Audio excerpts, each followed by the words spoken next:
Well, hello. I've got a wee problem with the starter motor on my 4.2 litre Series 2 2+2 E-Type Jaguar. And I thought, because I've struggled to get it out, I'd just post this video just to help people who might be struggling to work out how you get access to the two bolts on the starter motor. There's very little on the internet or on YouTube telling people how to do it. There's various good advice, and I thought I'd just persevere today, and I've really struggled with it, but I thought I'd just show you what I've done. I've cleared the access space by removing the air cleaner and the under tray, of course, to get to it. The only access really is underneath. It's so buried away deep down there you can't actually get to it or video it, and I've not got the ramps out today to get under it. But the point I wanted to make was about the access to the screws, or the screw bolts. The first one, if I can just get a light on it, I'm not very good in my garage at the moment. Where are we? It's there, just to the other side of that tie wire that I've got there. I've loosened it now, so it's a little bit further out than it would normally be, but as you can see, it's very close, because this is an automatic gearbox, very close to the connecting cable for the gearbox, which is just to the side, so I was able to do that. But you have got to remove the heater flexible pipe. Obviously that's going to be in the way for the spanner, so I've just plugged that off with a temporary plug. There's no pressure involved, obviously.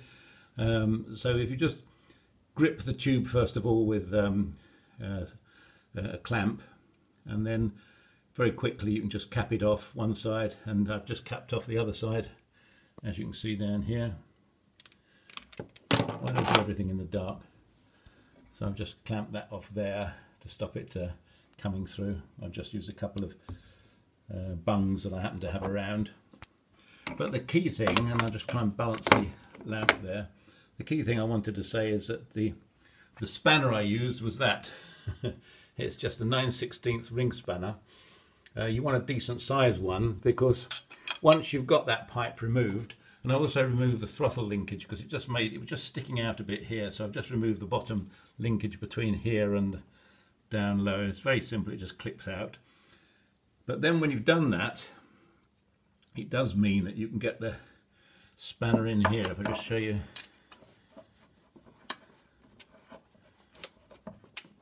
There, you can just get the spanner on it down there, you see. And that does then give you enough leverage to loosen it. So that's really what you want to do, in my recommendation. You can't obviously get a socket down there. A ring spanner is much better than an open-ended one, because you're going to risk spinning it off and burring it. A ring spanner is best.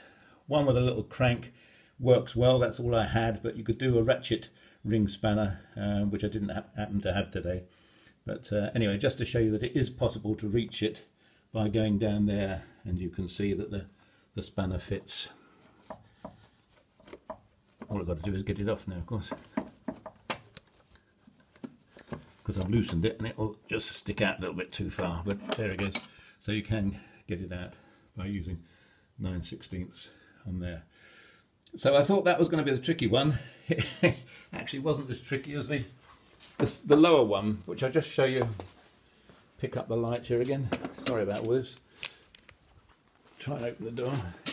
Hopeless working in a dark garage with very little space, but there we go. Make do with what we got. People talk about the access one. I'll show you where the access hole is. So just to get your bearings, that's where the transmission tunnel goes. Here, I've taken the steering wheel off, by the way. Very simple. Just 3 little grub screws to remove that, but it makes access so much easier. I just wouldn't try persevering with the steering wheel in place. Take the steering wheel off. It's only a short job. And there's the other one. Can you see that? There. And you can see it's part out now, thank God. But that took me quite a while to find something to do that with, and what I found in the end was this. I tried the flexible socket, and that was hopeless. Just couldn't get the angle on it. Why Jaguar put the access hole in that way and that size, I do not know. Yet another one of Jaguar's masterpieces of design. It could have been done so much easier, but there you go. I tried various sockets, various extensions and things like that. Nothing really made life easy, other than using this. Where's the camera on this camera? That's we're using. Oh dearie me! We're using this. So it's a simple socket bar extension. You do want to have it, however, that it doesn't stick out at the end. I did have another one that just stuck out a little bit. And in the end I found I had another one that didn't stick out. If it sticks out a little bit there, like this one is, just to show you the bleeding obvious, but I'll show you the point I'm making. I tried this one first of all, but it just sticks out, and that was no use because I couldn't get the clearance.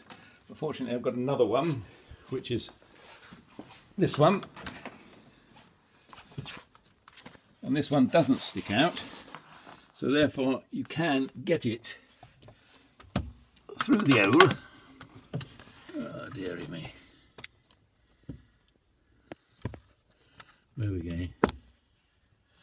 Yes, through the hole, like that. And then onto it, like that. Can I show you that? Let's find that lamp. You can barely see it's gone through there. Okay. Can you see? Oh, I don't know.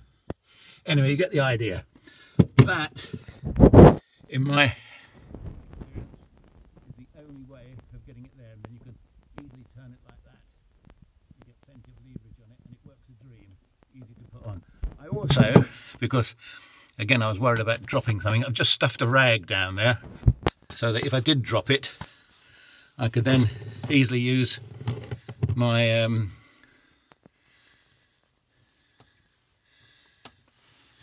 where are we going? My magnetic device here, just to pick it up if I did drop the nut and bolt. But it'd be nothing more infuriating than getting it out and just go and drop the damn thing down the hole. But not the world's best video. But I thought I'd show those two because they're the two things that there's very little advice as to what to do. Everybody says use a socket with an adjustable swivel on it. I tried, couldn't get it doing. I tried all sorts of sockets. I tried different sizes. In the end, as I say, that's the only thing that works. So I can thoroughly recommend that does work. And the 9/16 is the size you need. And using the ring spanner on the top one, as long as you remove that that heater hose and also the throttle lever rod, you'll be able to get good access in there. Anyway, once that's done, you can pull the starter motor out. You'll probably have to, I'm going to get under it tomorrow to do that, probably have to just pull off the oil filter canister and possibly the oil feeder unit as well. But they're very simple compared to the struggle I've had this afternoon getting these ones out. So hopefully I'll be able to pull the starter motor off, get it bench tested, find out what the problem is, and I may decide to put back a high torque one rather than have this one refurbed. But it'd be quite nice to keep the original one if I can, since most of the other car bits are still original. But we'll see how it goes. But I thought that might help one or two people, since there's very little else on the internet or YouTube that advises how to get access to those two screw bolts. Thank you.